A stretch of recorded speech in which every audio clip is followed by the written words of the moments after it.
Our guest this week on Veterans Chronicles is Major Mary Jennings Hagar, an Air Force veteran of the war in Afghanistan, where she served as a medevac helicopter pilot. She also played a key role in changing military policy for women in combat. And MJ, thanks very much for being with us. Thank you for having me on. Thanks. Well, let's start with the beginning of your story. Where were you born and raised? I was born in Connecticut, but moved to Texas as soon as I could talk enough to convince my mom to move me to Texas. Raised in Texas since I was about 7 years old. Went to the University of Texas at Austin. Okay, so you're a Longhorn. Yes, bleed burnt orange. Yeah, a little better this year. Yeah. So when did you join the Air Force and why did you choose the Air Force? I went through ROTC at UT Austin, and then I joined the Air Force because I would like to be able to say that it was because I was super patriotic and wanted to be a part of something bigger than myself, and those things were there for sure, but really it was because I wanted to be Han Solo flying a Millennium Falcon in the asteroid field, and I just thought that was cool, and I was looking for the job closest to that. Helicopter pilot in combat sounded kind of good. That does sound good. Yeah. So when did you graduate from UT? 99. 99, okay. Yeah, you're dating me now. Well, just trying to get the timeline together here. Yeah. So that's before 9/11. Right. And so Yeah. what are you thinking when you see that happen? So I was an aircraft maintenance officer first, and I was stationed in Japan, but I was back at Kirtland in New Mexico during 9/11 at the Aircraft Mishap Investigator School, learning how to analyze crash sites for causal purposes. 9/11 happened, and that was horrifying, just like it was for everybody, but it definitely renewed my resolve. That's kind of how I've always responded to threats or intimidation or bullying or attempts to coerce. It always just solidifies my resolve to be, to fight those types of powers even harder. Mm-hmm. And how much pilot work do you have at this point? I had my private license, or actually I was just about to get my private license. So I actually got my private license to try to make me a more attractive candidate to be picked up by the military for pilot training. And I got my license right after that class in the weeks, like the very close post 9/11 environment, which was really interesting because they had shut down all the schools, so they had just opened them up. There were all these restrictions, and it was a crazy time to get your license. Did you know you wanted to be a medevac pilot, or did you have different ideas, or did you not really care? Actually, I wanted to be an A-10 pilot my whole career. I thought that the maneuverability and the fact that the aircraft was built around the gun, the ground support element of the A-10 was what attracted me. Like most people in the Air Force, I wasn't even really all that familiar with the helicopter missions. So I applied to a few different units, and when I got picked up by an A-10 unit and a PAPOC unit, I had to make a choice. And I thought, well, that's no choice. I'll go with the A-10. Of course, it's what I've always wanted to do. But I got a call from their commander, the helicopter unit commander. But he made the point that the A-10s are, training, and they only get to use their skill set in combat.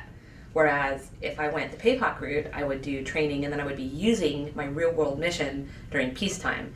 Doing search and rescue, getting people off boats, eradicating marijuana, putting out wildfires, all sorts of things that you could do during peacetime, and that sold me. How much of it also was just the fact that he wanted you that much? I think he did. He became a mentor of mine later. I was the first female pilot in that unit. I think he was trying to, it was kind of a good old boys for each other. It shouldn't be about who's actually carrying the kid, So that was my second tour, was in place with Kadena. Okay. And I think it's your third tour that we're going to get to all the fireworks most dramatic part. But what was the first medevac mission like for you? I was very excited. I went straight from training. In fact, I cut my training short and sent me to Afghanistan, which was not standard. I felt like, when I got to New York and started doing the local orientation, they told me early on I wasn't going to make the deployment. I would still be doing training. But then I was proving myself, and they said, okay, we'll take you early, which was great. But because of that, I was one of the only people who didn't have a rescue under my belt already. And there's some crass terms for that I won't use here. But I was eager to get that, shine off the apple kind of thing and become a real rescue pilot.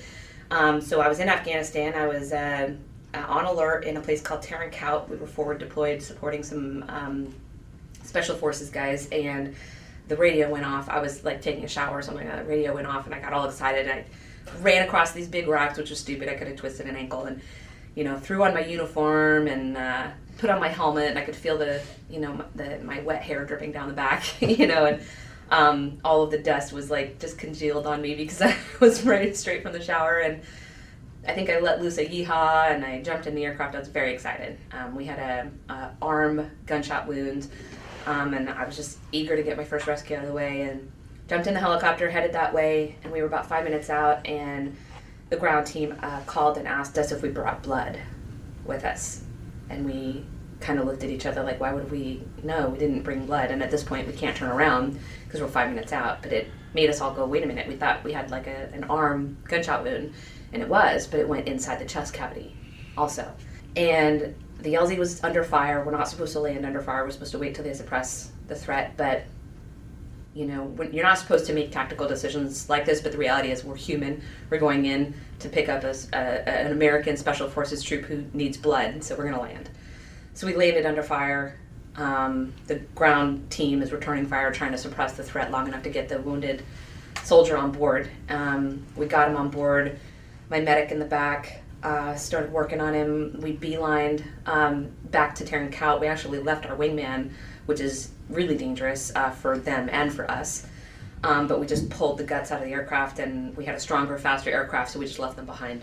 Beeline for the hospital, didn't fly tactically or anything like that. Got him there, and he expired on the surgical table. And that was horrifying to me, and I tell that story kind of as penance to myself for being excited about going. Because as a medevac pilot, when you get the call, that means somebody else is having a really bad day. That guy had an 8-year-old little girl at home, and I remember cleaning out the blood and the dust from the back of the helicopter with bleach, and just beating myself up over how could that have gotten me excited. And it really grew me up as a pilot that day, and I never again wished for a mission. I was like, this isn't about me and fulfilling my adrenaline dream. This is about saving people's lives. So duty called. It wasn't yeehaw anymore. Never again.